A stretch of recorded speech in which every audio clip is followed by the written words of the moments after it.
বন্ধুরা, আপনাদের YouTube channel ঘরোয়া টোটকাতে স্বাগতম। আলোচনার বিষয় শিশুদের আমাশয় এবং আপনার করণীয়। প্রথমে আসি, আমাশয়টা আসলে কি?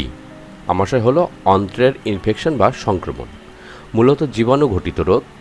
আমাশয়ের কারণে প্রাথমিকভাবে খুব কষ্ট হলেও এতে প্রাণহানির কোনো আশঙ্কা থাকে না, কিন্তু দীর্ঘ সময় এই আমাশয়ের সমস্যার নিরাময় না হলে প্রাণহানির আশঙ্কাও দেখা যায়।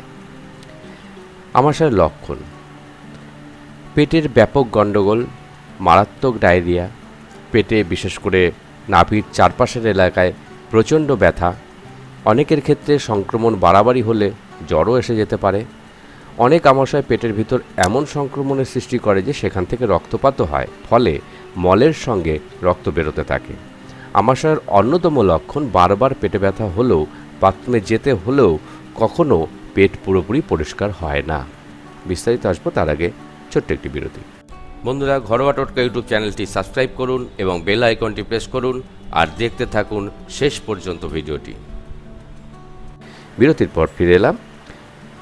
মূলত আমাশয় দু রকম, একটা হচ্ছে তীব্র আমাশয় আর একটা হচ্ছে দীর্ঘস্থায়ী আমাশয়। 10 থেকে 14 দিন পর্যন্ত স্থায়ী হয় এই অসুখ। পেট ব্যথা থেকে শুরু করে জ্বর পর্যন্ত হতে পারে। বাড়াবাড়ি হলে মলে রক্ত এবং মিউকাস দেখা দেয়।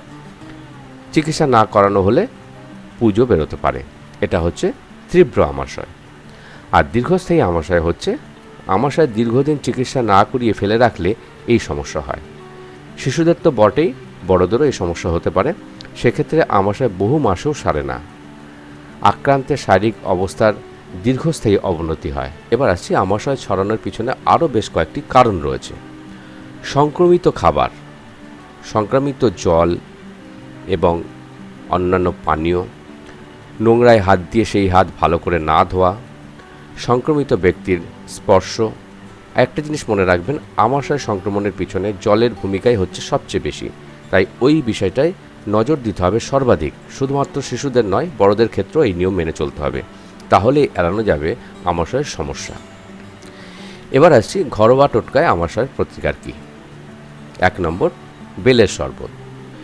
1 বা 2 চামচ বেলের শাঁস নিয়ে তা দিয়ে শরবত বানিয়ে ফেলুন।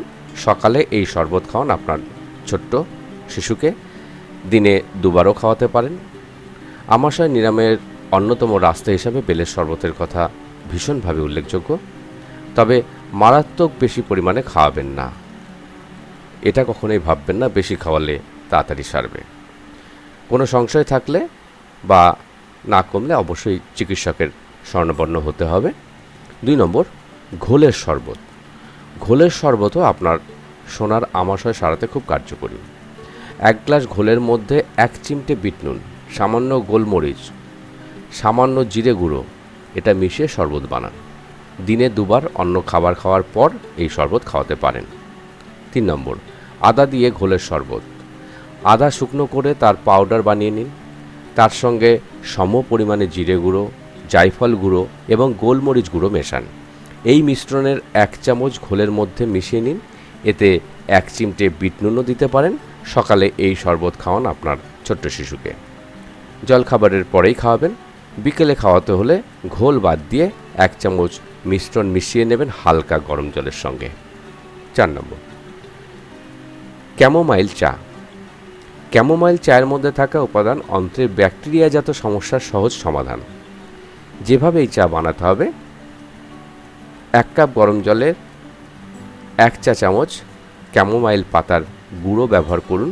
যদি পাতা না পান তাহলে 1 কাপ গরম জলে ক্যামোমাইল চায়ের একটা টি ব্যাগও দিতে পারেন। দিনের শুরুতে এমন 2-3 কাপ চা খাওয়াতে পারেন আপনার ছোট্ট শিশুকে, ওর আমাশয়ের সমস্যা কমতে পারে। 5 নম্বর, গাজরের রস। গাজরের মধ্যে থাকা ফাইবার এবং অন্যান্য উপাদানও একইভাবে পেটের বিভিন্ন সংক্রমণের বিরুদ্ধে শরীরকে লড়তে সাহায্য করে। 2 থেকে 3টে গাজরের রস বানিয়ে আপনার ছোট্ট শিশুকে খাওয়াতে পারেন। তবে এক এক শিশুর গাজর হজম করার ক্ষমতা এক এক রকম, তাই ওকে কতটা গাজরের রস খাওয়াবেন তা আগে থেকে চিকিৎসকের কাছে জেনে নিতে পারেন বা অল্প একটু খাইয়ে আগে দেখতে পারেন ওর হজমের কোনো সমস্যা হচ্ছে কি না। যদি একান্তই গাজরের রস খেতে না চায় বা গাজরের রস খেলে সমস্যা হয়, তাহলে গাজর সিদ্ধ করে স্যুপও খাওয়াতে পারেন। 6 নম্বর, লেবুর রস। লেবুর রসও ব্যাকটেরিয়ার সঙ্গে লড়াই করার ক্ষেত্রে খুব কার্যকরী। দুটো লেবুকে চাকা করে কেটে নিন, তারপর 1 গ্লাস জলে সেই লেবুর চাকাগুলো ডুবিয়ে ফোটাতে থাকুন। ঠান্ডা করে এই মিশ্রণ আপনার ছোট্ট শিশুকে খাওয়ান। পারলে সারা দিন ধরে একটু একটু করে খাওয়াতে থাকুন, তাতে বিষয়টা আরও কাজে দেবে। তবে এই পদ্ধতি প্রয়োগের আগে আপনার চিকিৎসকের সঙ্গে একবার কথা বলে নেবেন। 7 নম্বর, পাকা পেঁপের রস।